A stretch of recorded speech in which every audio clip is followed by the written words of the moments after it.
Good morning, everybody. Today I'm going to be showing you how to make 3 versions of one of my family's favorite breakfasts, French toast. So the first one we're going to do is baked French toast, and this is a version that has some apple in it.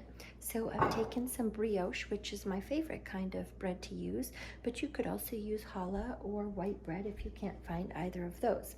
And I've laid it in the pan. We're just gonna make a half order to show you, but typically you would use more than that, like a full pan. And I have put some Granny Smith apples. This is going to be a little healthier version. Chop them up and I'm going to put those on top. And then I have mixed 2 eggs, which again is a half recipe, and a half cup of milk and half and half mixed together with cinnamon and vanilla. You can use your discretion. We're going to pour that over, and there you have it.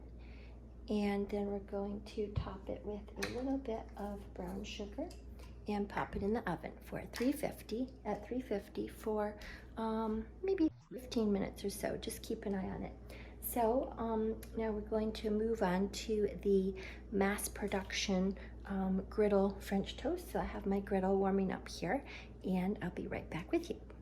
So the baked French toast casserole is in the oven. Now we're going to make the griddle French toast. So you can see I have my griddle heating up here, and I have mixed in this 8x8 pan 2 eggs and a little bit of cream, about a tablespoon per egg. So 2 tablespoons of cream, and I've added some sprinkles of cinnamon and ginger. You could also put nutmeg and a little bit of sugar. You could use brown or white. So I've whisked that up, and now what we're going to do is take our bread, and I like to use brioche or challah. Like I said, I couldn't find brioche loaf, so I'm using brioche hot dog buns, which are just as good. So we want to take the slices of bread and lay it in the mixture there to really soak it up. Okay, so we'll start with one side and then we'll flip them over to get the other side. We really want the mixture to soak the bread completely. And make sure you butter your griddle or spray it, or oil. I like to use a little brush to spread the butter on. So meanwhile, I will do that.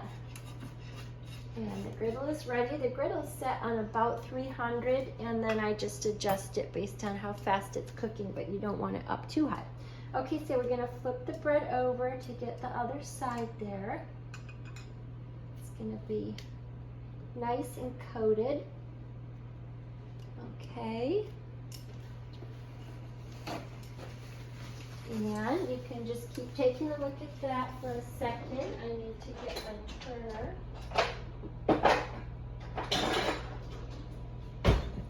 All right, so the griddle is ready. We are going to put the first one on. Okay, so just take it and lay it on the griddle. The griddle's nice and hot. Just lay those out like that.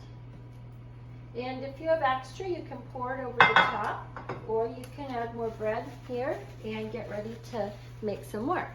So we're gonna make sure that side gets done. I'm gonna turn the griddle up a teeny bit. I feel like maybe that wasn't quite hot enough, but every griddle is different. So maybe like 350 on this one. And we're just going to wait for that side to be done. Then we will flip it, and stay tuned. You'll see the finished product shortly. Okay, so we've got our baked French toast casserole in the oven. That's great for parties. If you're having a large gathering, you can also make it the night before, keep it in the fridge, and then just pop it in the oven in the morning. So great for Christmas morning, New Year's Day. And then we have our griddle French toast, which is good for every day.